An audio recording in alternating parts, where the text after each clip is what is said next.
What is up, family? Welcome to the Peace and Love podcast. This is your host, Siva, speaking. I just got back from a trip to South Dakota, and I got up today and I thought, I'm missing my family. Let me come on here and talk to you all. So, here I am. I wanted to have kind of a fun episode today. I wanted to talk a little bit about movies. I watched a really high energy movie last night, and I have to share about it because you all have to see this movie if you have not already. And I also wanted to share about the loop that we get ourselves stuck in. I've recently broken myself out of this loop that I've been living in, and I'm like, I'm out of the matrix. I'm out of the matrix. My life is kind of funky and weird right now.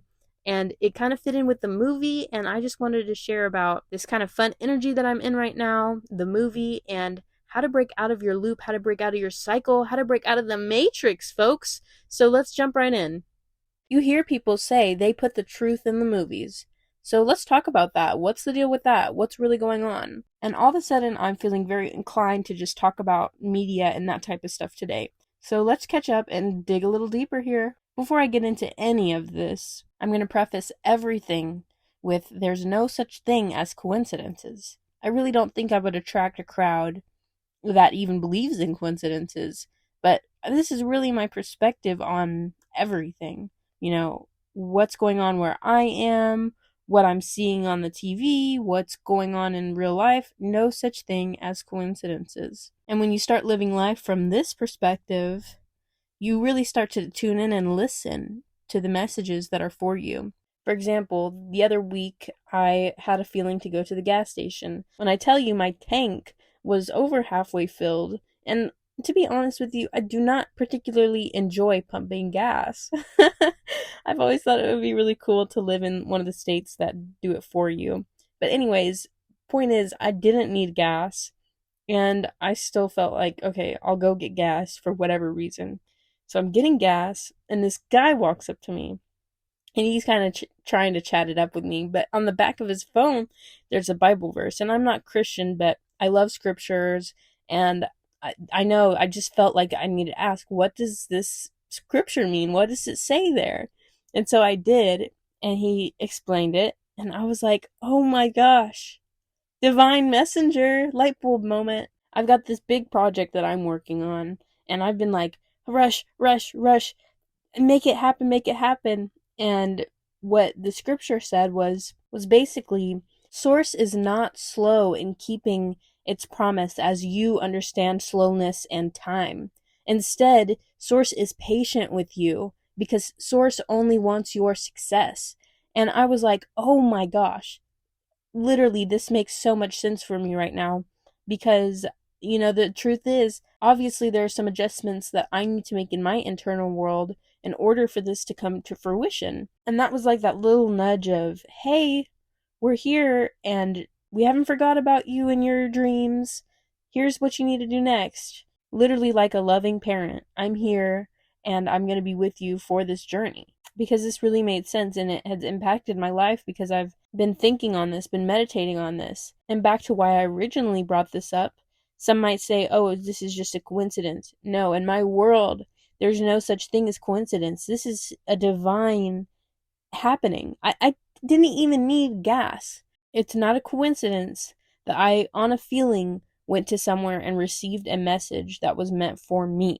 And when you understand this about synchronicities, you don't miss a beat because you're always paying attention and you're always aware. So nothing goes over your head. You're always looking out for, what is the message for me right now? It makes ascension and being on the path way easier because you're not always fighting against the stream with your head in the sand. La la la la la. I cannot hear you all right now. I cannot hear this, what I need to hear right now. You're paying attention.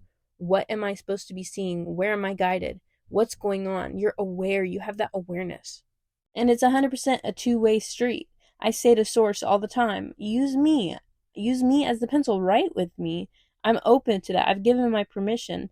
And that's why sometimes things come up where I feel like I've got to go do this thing or say this thing and I don't even really know why. And it probably has to do more with the other person. I don't know. Everyone gets intuitive downloads. The impressive part is just listening to it. So please take this as your reminder. Follow your heart, not your mind. So with this perspective of nothing is a coincidence, it starts to overflow into all aspects of life. So then we have what's going on in TV land and what they're saying and what they're doing. We've all seen those Simpson episodes that break down life way before it happens.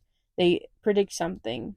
I guess you could say this is like some type of conspiracy, but it's just happened so much, and not just on The Simpsons, that it's like, okay, there's something here. Again, no such thing as coincidences. So what's really going on? You got people online predicting world events way before they happen, movies and shows telling a truth about some aspect of life before it happens or before the people are even aware of what's going on. So I'll be honest, I watch movies as documentaries. If someone can even dream it up, it's real on some level. It exists. And I say this about other timelines and versions of yourself. Yes, if you can dream up another version of self, it is existing and it's pretty close to your actual timeline. If you can think about it, feel it, and especially if you can create a vivid picture of it, that is a close reality for you. And I really feel like it's the same with movies. If they can recreate it so vividly, literally right in front of your eyes, well, that's pretty close to this reality in some aspect. And maybe it's just on an emotional level. But I do think there's a lot of truth to every movie. But watching them as a documentary gives you a different insight and a different use for movies. The movie that I watched last night is probably one of my favorite movies. It raised my energy so much. I was feeling so amazing. And I was just in awe the whole time because the creator broke down life so eloquently. Like every aspect of life. I was like, this is so true. This is the realest movie I've ever watched in my life. I'm guessing you all have had similar experiences where you watch a movie and you think this is actually realer than just a movie. This is my life, or this is our world depicted on film. And there's a lot of talk about this, that they put the truth in the movies. And what I hear the majority of time is people saying they do this for karmic reasons, that if they disclose what they're doing to us, there's less or there's no karma accumulated for them, which I'm not sure if that's even cosmically real, but I've heard this explanation a lot, and I think there's some truth to it. I do think that there's some disclosure in this manner, but it doesn't fully make sense to me, because when you start getting into that conversation, it turns into they're putting it right in front of our face, they're rubbing it in our face on purpose, they're doing it to, kind of get a rise and make you angry, make you feel lower. But the movie I watched last night that was so true to life, it made me feel incredible. It made me feel seen. It made me feel like they literally put my life on a movie. At least one other person in the world has had the exact same experience as me, or that movie wouldn't exist. It raised my energy. It made me happier. And that doesn't fit the theory that there's this evil group of people who are anti the people, and they're just simply putting out movies to disclose for their own karmic purposes. Why would they do that and make happy movies that make people feel more conscious? So alternatively, maybe the movie creators, they're just getting downloads. Maybe they create these movies off of downloads, they're high energy, but they don't understand the truth that they put in their movies. Or maybe, alternatively, what would you do if you had a message that you wanted to get out to the public without any consequences? I mean, you could just say, this is purely for entertainment purposes. People do that with their own theories on TikTok all the time. You hear people say, this is just purely for entertainment purposes. Everything I say is not true. And then they go on to say something extremely true. It's kind of the same thing with movies. Who knows, though? But I do encourage you to think about this and think about movies from this perspective as well. And not just movies, entertainment in general. Right now, my favorite song is Unwritten by Natasha Bedingfield, and she was the one that wrote I Got a Pocket Full of Sunshine. But this song Unwritten, I'm like, she knows what she's talking about. She's talking about how the story of your life starts today. It's a blank page, the rest is still unwritten. and no one else can speak the words on your lips. Drench yourself in words unspoken. Live your life with arms wide open. Today is where your book begins. The rest is still unwritten. And I think that's so true. I literally feel that. Unless you're stuck in the mind game of thinking about the past or the future, I really feel like this is how you can live your life. Like, today is the start of my movie. The rest is still unwritten. I'm living life just from a sense of joy and purpose and intuition. Who knows what's going to happen today? I do not know what's going to happen today. That's the amazing part about when you're consciously living. Things random just start to happen. Nothing is like the same loop over and over and over again. And that leads me to the movie I watched last night. So we started off by watching Soylent Green because I was like, yeah, there's some truth to Soylent Green. And so we put that on. I had never seen it. And it just lowered my energy. I felt disgust. I really just was like, this is horrible. Like, I really hope there's not a truth to this. Like, even talking about it now, my eyes are starting to water. Like, that movie accessed a low pocket of energy for me. And so I was like, I cannot just end my night here. We're going to have to watch something else. And my mom had never seen Free Guy. After watching it for the third time last night, I'm like, this is officially my favorite movie. If you are on this conscious path, I want you to watch that movie if you possibly can, because it is such a good movie. Without spoiling it, I'll say that it's about life in this video game, and everyone there pretty much lives on a loop because of their programming. And the main story is about this character named Guy and what happens when he finds out that he lives in a video game. And one of my favorite parts of the movie is when he finds out that he's, well, not real. And he goes through this range of emotions. At first, he gets really angry and he's shouting at everyone on the street, "Can't you see that this is all fake? Everything that you know is a lie. This pavement is fake." And he's just going kind of nuts.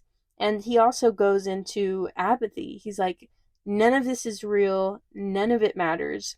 And I thought that was so genius and so true to life. Like, how many people do you know that are in different phases of their awakening? And like, I know I personally went through that phase too of like, everything is a lie, everything is fake, and just being angry about everything.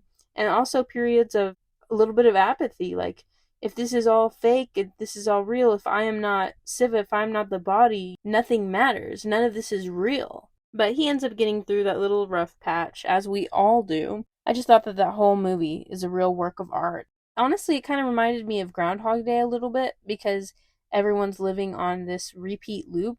And I recently watched Groundhog Day as well because Fred Dotson at the seminar, he was like, watch Groundhog Day, watch Groundhog Day. I was like, okay, I'll see what he's talking about. And I think it's pretty accurate. Like, when you start living from intuition or just from a higher purpose, your loop will break. I've seen my loop break over these past few months. In this past couple of months, I've had more experiences that are totally outside the normal than what's in the normal. Just random occurrences and ending up in weird spots just because I'm following my intuition more and not listening to my mind as much. If this is not you yet, just know it can happen for you. And what I've realized from this happening to me is that it's required me to have a little bit more courage. I didn't expect that because I'm thinking, well, I need higher energy than courage. I'm needing like intellectualism and yada yada yada. But honestly, it has required me to create more pockets of courage so that I can go and do things that I've never done before. It takes courage to break the loop. I think there's a point in everyone's life where they say, this is so good, how could it possibly get better? And the life that I have right now is so good, but I know that it can get better. That's when most people settle for the average, when things are just good. They stop looking for higher purpose and higher truth because things are so good for them. And sometimes the loop is not even that good. I took a trip to see my family members recently, and I wondered how many years have they been living on this same loop. Every single day, I'm sure, is identical because when I was up there, pretty much every single day is identical in this little town. I don't really have proof of this, but I feel like that lifestyle leads to decay. I mean, imagine doing the same thing for 10 years. The soul does not like that. I mean, this is totally not what we're here to do. Do the same thing every day for 10 years. As a person, I know that it feels safe doing that, but how can you not be wanting to expand, read something different, watch something different, go to some place that you've never gone to before? I mean, this is what makes life worth living. When I was with my family, I had no intention of telling them my upcoming plans, but they asked a sequence of very specific questions, and I'm not going to lie at that point, so I just shared what I'm planning on, and I will be sharing that pretty soon on here, so stay tuned. And at first they thought I was joking. They genuinely thought I was joking. And then when I'm like, no, I'm actually serious, they were horrified. The look on their face, I can't even recreate it. It was just like, how could you even dream up a possibility like this? Why are you even doing this? And they continue to ask me, do you not feel unsafe? I sat in silence, doing my best to come up with a acceptable answer to that question. But honestly, it has little to do with fear. Why would I even take into account my fear if there's something that I wanted to do?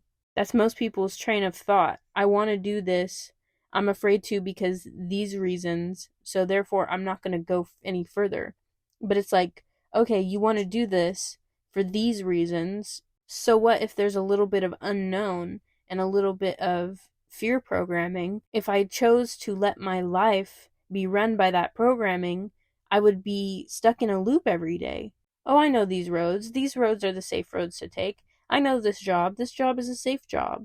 And it would just repeat. And that's how most people end up on the loop, because they're scared. They're scared. If you want to break out of the loop, you have to add a little bit of courage into it. Genuinely nothing bad will happen to be in a situation where there's a little bit of unknown. Yes, they're scared of actual bad things, actual negativity, but really when you look at it, they're more scared of the unknown, because something actually bad can happen to you at the job that you've had for 20 years. Something bad could happen to you in your own home. So really behind that fear of something bad happening is the fear of the unknown. It has much more to do with the fear of not knowing and having a bunch of unknowns all at once than something actually bad happening. From a higher perspective, that really doesn't make sense. Why would I start attracting all these terrible things all of a sudden just because I went on a vacation or something? That doesn't even make sense. Of course, there's some areas that, okay, they're actually negative areas, they're low energy areas, but for the most part, it has nothing to do with that, and it has everything to do with people are so comfortable and they feel so safe in their little loop, but really it's fake safety.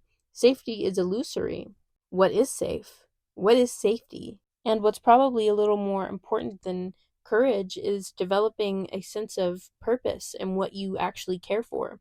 There's going to be nothing to be courageous about if you have no sense of direction, no sense of purpose, nothing that you care about that's bigger than yourself. Under the right circumstances, anybody's going to be super, super courageous. Imagine someone's trying to do something crazy to your family. All of a sudden, you're all courageous because that is what matters to you most. So if you're stuck in a loop or you feel like your life is somewhat superficial right now, ask yourself what you care about, what really makes you feel alive and keeps you going. And then when you have the answer to that, have the courage to follow it. Follow your bliss. Did you know at one point I was so afraid to have a social media, I didn't even have a personal Instagram that I used.